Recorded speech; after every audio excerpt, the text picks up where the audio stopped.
ಪಂಚ ಗ್ಯಾರಂಟಿ ಅಧ್ಯಕ್ಷರಾದಂತಹ ಉಮಾಶಂಕರಣ್ಣವರೇ ಹಾಗೂ ಕಾರ್ಗಿಲ್ ವೆಂಕಟೇಶನ್ ಅವರೇ ಹಾಗೂ ಎಲ್ಲ ನಮ್ಮ ಹಿರಿಯರೇ ಕಿರಿಯರೇ ಅಣ್ಣ ತಮ್ಮಂದ್ರೆ, ಇವತ್ತು ನಮ್ಮ ಈ ಗ್ರಾಮದಲ್ಲಿ ಸಣ್ಣ ಗ್ರಾಮ ಆಗಿದ್ರು ಕೂಡ ನೀವು ಕ್ರಿಕೆಟ್ ಅನ್ನು ಆಯೋಜನೆ ಮಾಡಿ 48 ತಂಡ ಬಂದಿದೆ ಅಂದ್ರೆ ನಿಮ್ಗೆ ಎಷ್ಟು ಆಸಕ್ತಿ ಇದೆ, ಈ ಕ್ರೀಡೆಯಲ್ಲಿ ಎಷ್ಟು ಆಸಕ್ತಿ ಇದೆ ಅಂತ ಗೊತ್ತಾಗುತ್ತೆ. ಮುಂದಿನ ದಿನದಲ್ಲಿ ನಿಮ್ಮಂತ ಯುವಕರು ಎಲ್ಲ ಕೂಡ ರಾಜ್ಯ ಮಟ್ಟದಲ್ಲಿ, ತಾಲೂಕು ಮಟ್ಟದಲ್ಲಿ, ಜಿಲ್ಲಾ ಮಟ್ಟದಲ್ಲಿ, ಅಂತಾರಾಷ್ಟ್ರೀಯ ಮಟ್ಟದಲ್ಲಿ ಹೋಗ್ಬೇಕಂದ್ರೆ ನಿಮ್ಮಲ್ಲಿ ಒಂದು ಡೆಡಿಕೇಶನ್ ಇರಬೇಕು, ಆಟದಲ್ಲಿ ಆಸಕ್ತಿ ಇರಬೇಕು. ಆಸಕ್ತಿ ಇದ್ರೆ ಸಾಕಾಗಲ್ಲ, ಅವರ ನಿರಂತರ ಪ್ರಯತ್ನ ಇರಬೇಕು. ಇಲ್ಲೇ ಒಂದು ನಮ್ಮ ವಿಲೇಜ್ ಜೀವಡ್ಡಲ್ಲಿ ಪಕ್ಕದಲ್ಲಿ ಗುರುಪಲ್ಲಿ ಅಂತ ಒಬ್ಬ ಲಕ್ಷ್ಮೀನಾರಾಯಣ ಅಂತ ಇದ್ದಾರೆ. ಅವರು ಅಂತಾರಾಷ್ಟ್ರೀಯ ವಾಲಿಬಾಲ್ ತಂಡದಲ್ಲಿ ಆಟ ಆಡಿದ್ದಾರೆ. ಅವರೇನು ದೂರ ಇಲ್ಲ, 5 ಕಿಲೋಮೀಟರ್ 6 ಕಿಲೋಮೀಟರ್ ಇದೆ ಅಕ್ಕಪಕ್ಕದಲ್ಲಿ. ಸೊ ಹಾಗಾಗಿ ನೀವು ಕೂಡ ಮುಂದಿನ ದಿನದಲ್ಲಿ ನಿಮ್ಮ ಒಂದು ಪ್ರತಿಭೆಯನ್ನು ತೋರಿಸಬೇಕು.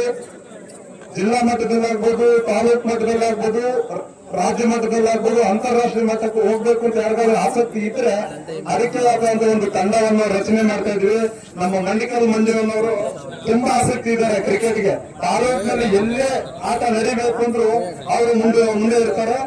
ಎಲ್ಲ ಸಮಾಜ ಸೇವಕರು ಯಾರೇ ಬರ್ಲಿ ಅವ್ರಿಗೆ ಆಹ್ವಾನ ಕೊಟ್ಟು ಈ ತರ ಕ್ರಿಕೆಟ್ ನಡೆಸಬೇಕು ಅಂತ ಅವರೇ ಆದಂತ ಒಂದು ಸ್ಟ್ರಾಟಜಿಯಿಂದ ಅದನ್ನ ಮಾಡ್ತಾ ಇದ್ದಾರೆ. ಸೊ ನಿಮ್ಮಲ್ಲಿ ಏನಾದ್ರು ಆತರ ಆಸಕ್ತಿ ಇದ್ರೆ ಅವ್ರಿಗೆ ಖಂಡಿತ ತಿಳಿಸಬಹುದು. ಅದಕ್ಕೆ ಒಂದು ತಂಡ ಇದೆ, ರಾಷ್ಟ್ರ ಮಟ್ಟದಲ್ಲಿ ಕೂಡ ಒಂದು ತಂಡ ಇದೆ. ಅದನ್ನ ನಾವು ಗುರುತಿಸಿ ಅಂತ ಪ್ರತಿಭೆಗಳನ್ನ ಕಳಿಸ್ಕೊಡೋಣ ಅದನ್ನು ಹೇಳ್ತಾ. ಹಾಗೆ ಸೊ ನಿಮ್ಮ ಈ ಒಂದು ಯಾರಿಗಾದ್ರೂ ಆತರ ಮತ್ತೆ ನಮ್ಮ ಮುಖ್ಯಮಂತ್ರಿಗಳಾದ ಈಗಿನ ಡಿ ಕೆ ಶಿವಕುಮಾರ್ ಸಾಹೇಬ್ರವರು ಭಾರತ್ ಜೋಡೋ ಯಾತ್ರೆಯಲ್ಲಿ ಒಂದು ಯುವಕರಿಗೆ ಅಂತ ಒಂದು 10 ಲಕ್ಷ ರೂಪಾಯಿಗಳನ್ನ ಕೊಡಬೇಕು ಅಂತ ಹೇಳಿ ಒಂದು ಸಂಘ ಮಾಡಿ ಅದಕ್ಕೆ ಭಾರತ್ ಜೋಡೋ ಇದರಲ್ಲಿ ಒಂದು ಅನೌನ್ಸ್ ಮಾಡಿದ್ದಾರೆ. ಹೌದಲ್ಲ?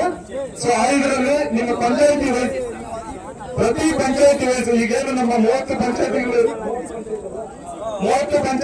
ನಾವು ಮಿನಿಮಮ್ 10 ಲಕ್ಷ, ಒಂದು ಪಂಚಾಯತಿಗೆ 10 ಲಕ್ಷವನ್ನು ಪಡಿಬಹುದು. ಅದು ನಮ್ಮ ಸರ್ಕಾರದಲ್ಲಿ ಅದನ್ನು ಶೇಖರಣೆ ಮಾಡಲಾಗಿದೆ.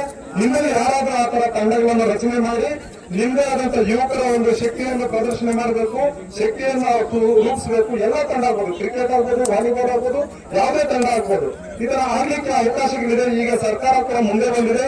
ನಮ್ಮ ಮುಖ್ಯಮಂತ್ರಿಗಳು ಈಗಾಗಲೇ ಹೇಳಿದರೆ ಯುವಕರಿಗೆ ಹೆಚ್ಚಿನ ರೀತಿಯಲ್ಲಿ ಪ್ರೋತ್ಸಾಹ ಕೊಡಬೇಕು.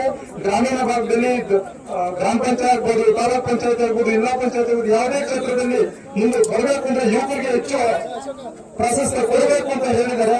ಸೊ ಹಾಗಾಗಿ ಯುವಕರು ಕ್ರಿಕೆಟ್ ಒಂದೇ ಅಲ್ಲ, ರಾಜಕೀಯ ರಂಗದಲ್ಲಾಗ್ಬೋದು, ಆಟದಲ್ಲಾಗ್ಬೋದು, ಎಜುಕೇಶನ್ ಆಗ್ಬೋದು, ಮುಂದುವರಿಬೇಕು.